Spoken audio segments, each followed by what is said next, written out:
welcome to the Manage Self, Lead Others podcast. My name is Nina Sunday. I'm your host, and I'm so excited to speak with our industrial philosopher, Cristina DiGiacomo, who combines 20 years of management experience in large corporations and 10 years of practice in philosophy, and with a master's of science degree in organizational change management. She teaches leaders and their teams philosophy so they can be wiser at work. Author of the book Wise Up at Work. Welcome, Cristina. Hi, Nina, and hello, everyone out there. I'm happy to be here. I'm so excited. When I met you over Zoom, I just went, I can't wait to have you on the program, because I have to share with you, when I was 25, I made the conscious decision that I wanted to seek wisdom in life. And it became a no-brainer when I was writing my book on soft skills that I called it Workplace Wisdom. So for me, I'm very happy to talk to someone that poses that wisdom is something that managers and their teams can aspire to. Is that how you view it?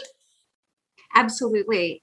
Tell us about the award that you won for being an industrial philosopher. Oh, sure. So the International Association of Top Professionals is a group that it's a membership group, but you have to be invited to it. And I wasn't a member, and I was contacted by them, and they thought that what I did was very, very interesting.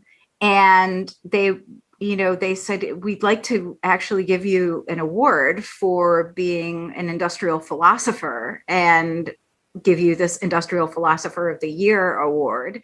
And it's very prestigious.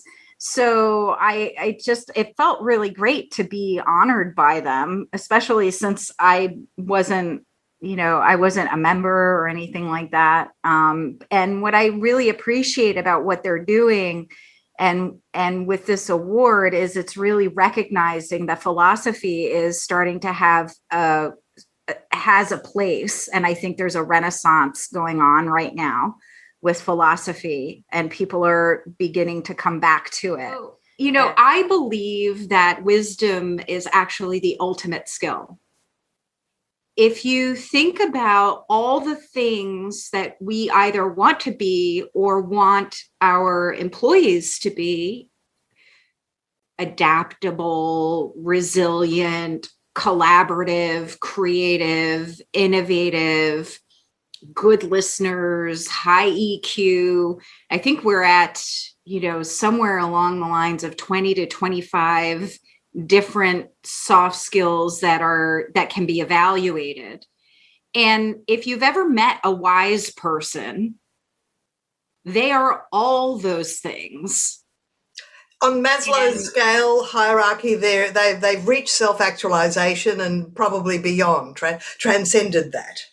Exactly. And so for me, it's why don't we focus on learning how to be wise? Let's just ladder up to that. Because when you do that, everything else that you would desire in yourself as a leader or as a manager and desire for your teams to embody will naturally sort of come out of that. Well, of course, if you think about the wisdom of Solomon, having to judge between two mothers who were fighting over the custody of a child, that requires incredible integrity to bring to decision making. In fact, one of our earlier podcasts is Stu Brody and the power of integrity, because it takes a wise person to understand what is the highest position to take in any dilemma or situation. Is that right? Absolutely. When you and there's a whole process to this, but if you think about also Aristotle's virtues, magnanimity, generosity, wit, friendliness, all of those things, are all tied to being a wise person. And what it means to be wise in any given situation is to be able to pull all of these things together and be able to judge a situation appropriately and have the correct way of thinking about it, being able to know when you need to react, but also know that reacting may not be the solution, and also knowing how to act. So, being wise isn't just about thinking. It's also this process of what is the right thing to do? How do I do that? What's the best for everyone involved? And pulling in all these other aspects. And it's a practice. You have to, first of all, desire to want to be this way, but use it and apply it in your day-to-day situations so that it becomes automatic. So does that suggest a manager could be reading some classical philosophical works? And if so, which authors? I highly recommend, yes. So yes, I always encourage people to read the original texts. And the reason for that is there's something that happens in the mind when you're reading these words from their original intention. There's a power to them. There's something that is challenging for your comprehension. It really kind of stirs things up. There's a difference between hearing Emerson say, insist on yourself, never imitate, versus someone saying to you, just be authentic. Yeah, there's the modern translation, and then there's the original, classical expression of these ideas, and they kind of reach a different part of the brain. We've got these little back areas of the brain, because I know sometimes I'll be reading a book and I'll go, oh, it's like a feather duster to a part of my brain that I forgot I had. Yes, Nina, what an unbelievable way to put it. And what happens is there's all these other things, amazing things that get triggered, your creativity, the language, there's just something about it. And so I encourage managers or people to start with the Enchiridion from Epictetus. Okay, well, I even haven't heard of that. I'm ashamed to say, Okay. but we'll put it in the show notes. Do you know who Epictetus is? Well, I studied ancient history, but I don't. I know Cicero and Marcus Aurelius and all people like that. So please elaborate. Oh, yes. So I love Epictetus. He is from the Stoic school. And what I love about him is he has a backstory. He was a slave. And so he started life out being someone's property. And also his master broke his leg. And so he was also lame. And eventually what happened was he began to start to try and learn philosophy and became a student. And his master was so heartened by his passion for wanting to learn these things that his master ended up putting him in philosophy school and helping him get educated, and then eventually freed him. And why I like Epictetus is he's so incredibly accessible. And the Enchiridion, and I'll give you the spelling of that for the notes, yes, is really the best of his passages.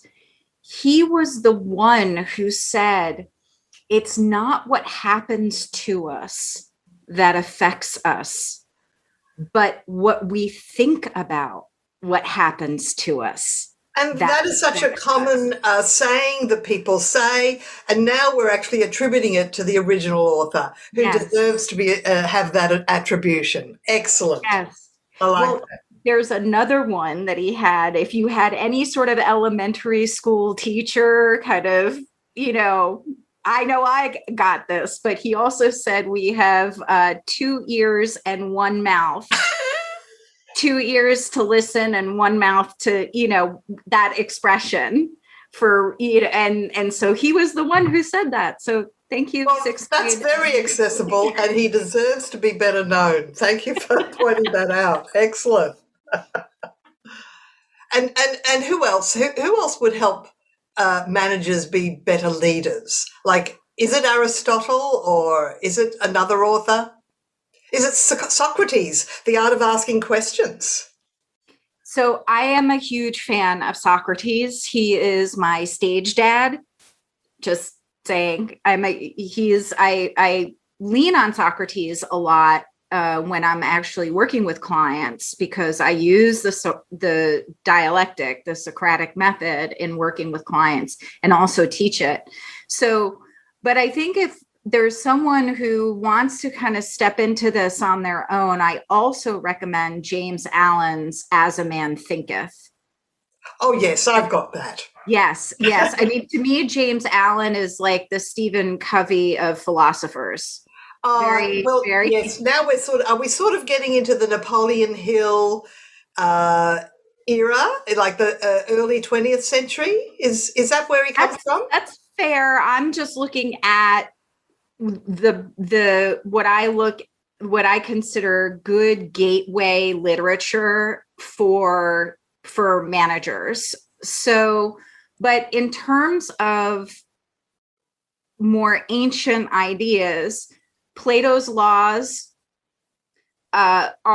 is really his sort of prototype of what makes a good society. I extrapolate from Plato's laws and teach on how his ideas make a great organization.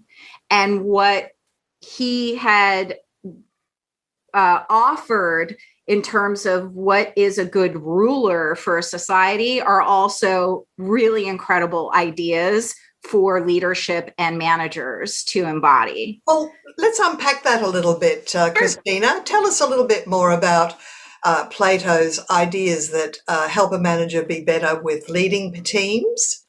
That'd be great.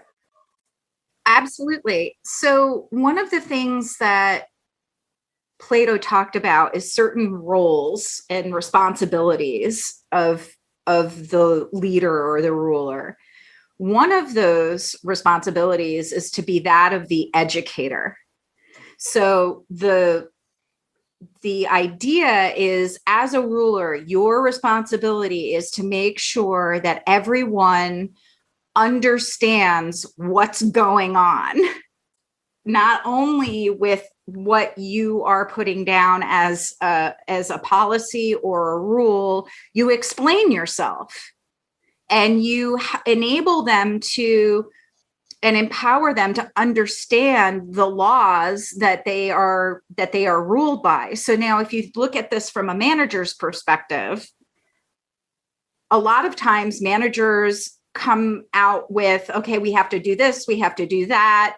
You need to do this. We're going to reorg. We're going to do this, moving things around. And typically they don't really explain or spend time explaining the rationale behind that change. Or even if it's something individual where they're giving individual feedback, it's, well, you did this, you did that. And they don't really spend the time to educate on their rationale for that feedback, or perhaps even engage in a dialogue. This is where Socrates can come in, a dialogue as to what may have been the underlying cause needed for that feedback or that conversation. So go ahead. Yeah, well, I was going to say, because is one of the most powerful words in the English language.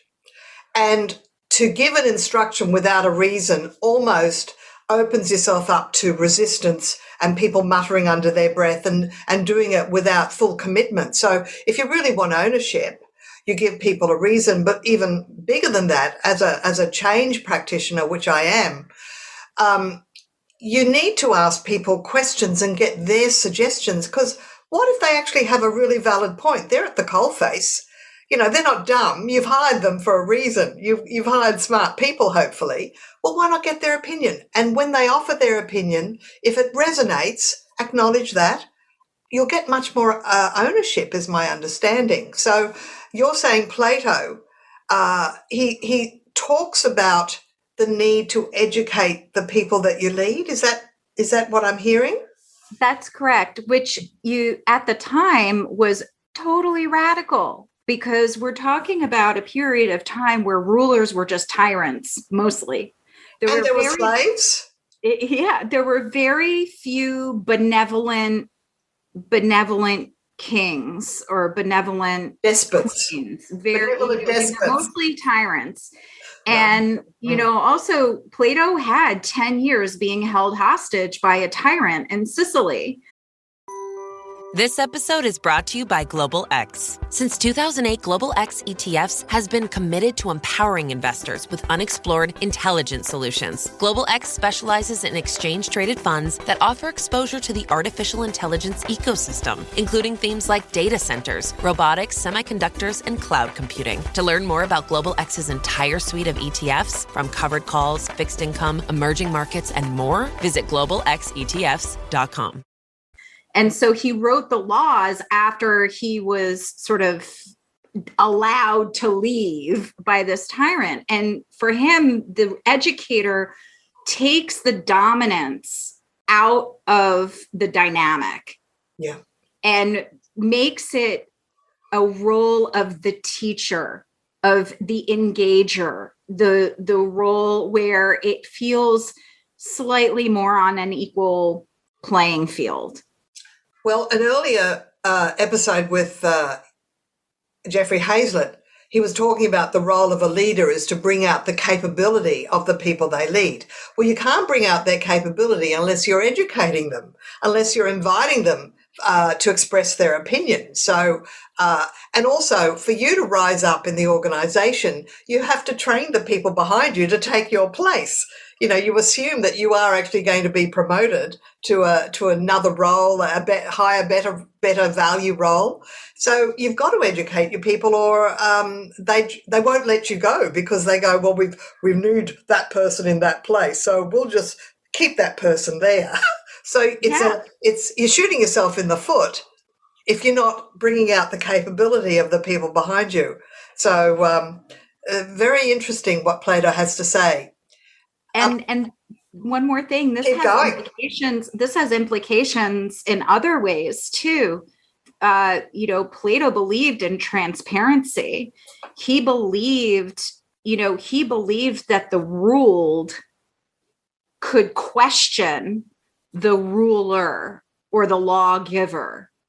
And actually the ruler had to answer those questions. So think about this idea of the educator when it comes to organizational transparency, and when it comes to, a CEO having to address in a town hall, like the level of presence or the sort of, persona that comes with being the educator. So there's so many different facets to this and nuances that I feel like it could really branch out just even with this one thing. And Plato was Greek, correct? Correct. Along with Aristotle and Socrates. Correct. Well, here's the thing. Greece was the home of democracy. And one of the tenets of democracy is public transparency, and that leaders do have to be benevolent and also listen to their people. So it seems to me that there could be a lot to be learned by reading the classic Greek philosophers. Yeah. So what is the dynamic of how teams work? What's your understanding of that? So I was thinking about this, also from the perspective of the fact that I've been on teams and what that felt like, and looking at it from more of an insider point of view. And it's kind of a large question, but I can tell you, How long is a piece of string? Right. Like, what's the dynamic of a good team versus what's the dynamic of a bad team? What's the dynamic of a small team versus a large team? So, the one thing that I will say that I think a lot of managers miss is, and this comes from Vedic philosophy, Indian philosophy, which the idea is the group is the most important unit. Well, absolutely. If you read Buckminster Fuller, who was a philosopher from last century, he actually coined the term synergy, which is a combination of synthesis and energy. And he said the sum of the whole is greater than its parts. When you put a group together, they come up with more elegant solutions than individuals working alone. So, we can see in different centuries, different philosophers there to guide the human spirit, the human imagination. So if you're not reading them, you're missing out. Yeah. Well, what I love about the group is the most important unit is because it actually creates something cohesive and unified from, different elements or different people. And so when you look at the group as a whole and make decisions knowing or understanding that the most important thing is the group, whether it's the health of the group, the collaboration of the group, the functioning of the group, and so many other things that enable teams to be able to be effective and innovative. A lot of times there's a focus on thinking that the individual people are the different units that are the most important. Right. And a lot of times, and I think that's what managers miss, because and the reality is to always, they're stuck dealing with the squeaky wheel, or they're the person who's not pulling their weight, or the person who, and so that's where the unit or the group can get fragmented. So I'm suggesting that a manager always thinks that the group is the most important unit, and even bringing in utilitarianism, which is making decisions that benefit the whole group versus just one individual. And what I'm hearing is there's this game whack-a-mole, right? You focus on one thing and something else pops up. It seems to me that maybe if you have got a toxic person or an unproductive person, you could delegate to a coach to deal with them, because you really need to be focused on the people that are doing their job, doing a good job, because if you don't focus on them equally, it's a bit like having two children. You have the parent spends time with the problematic child and they forget the good child, and the good child can easily go off track because they're starting to feel resentful that they're not getting enough attention. So everybody needs equal attention. We have to be good parents as managers, really. Fascinating areas that we're going into. Now, I know in your book, Wise Up at Work, you share stories how wisdom is used to motivate people in the workplace and to elevate the workplace. Have you got a story you can share?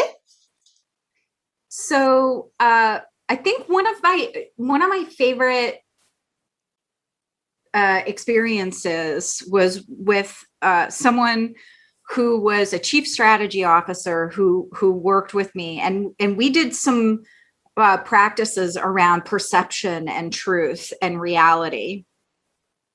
And he had an employee that he had to have a challenging conversation. She was very challenging for him, and they didn't always. There was tension and friction, nothing terrible, but he just felt like she was always kind of difficult.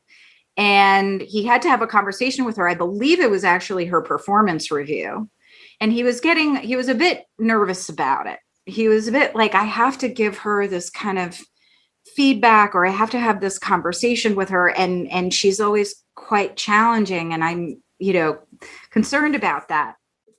So I thought about a practice related to truth. And I said to him, see her as if for the first time.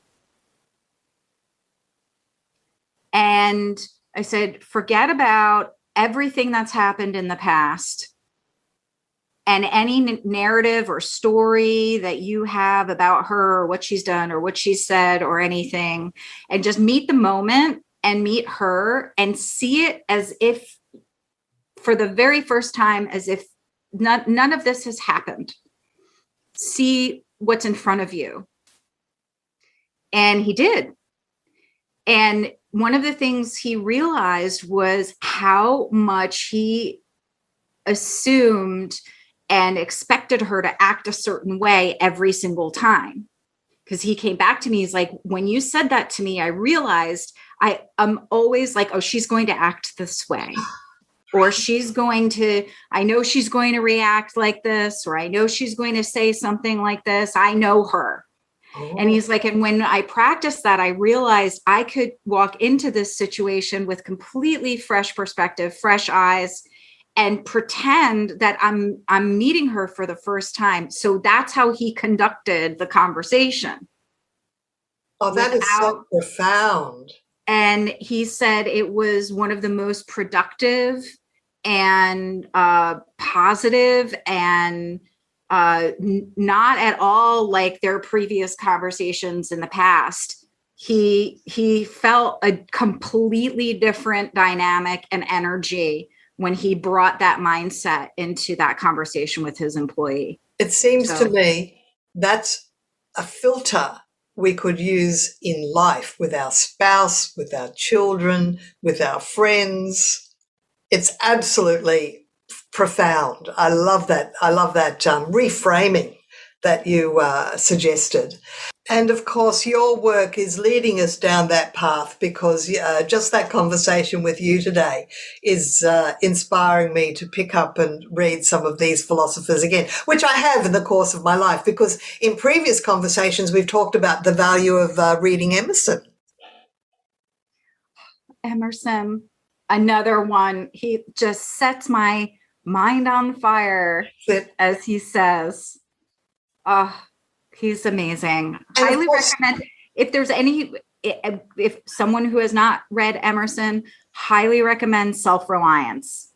Self-Reliance, yeah. That's the one. Yeah. That's the one. In fact, I've just downloaded it as an audiobook so I can read it, listen to it while I'm doing chores around the house. That's the beautiful thing about audiobooks. If you're doing physical stuff that doesn't require, typing or being at your desk, you can still be listening. So that's the value of a podcast as well, too. You can still be listening. I think you've edified me. I hope you're edifying my audience as well, my listeners. So it's, I'm sad to say it's pretty well the end of our time talking today, but I've thoroughly enjoyed talking with you, and I really appreciate you making the time, Cristina. We've been speaking with Cristina DiGiacomo, an industrial philosopher, author of Wise Up at Work. This is the Manage Self, Lead Others podcast. Listen to it wherever your favorite podcasts you can access. And remember to subscribe, give us a rating and a comment, and we'll see you next time. Ciao for now.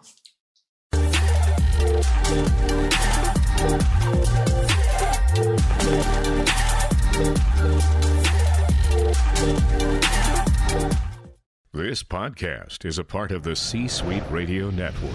For more top business podcasts, visit c-suiteradio.com.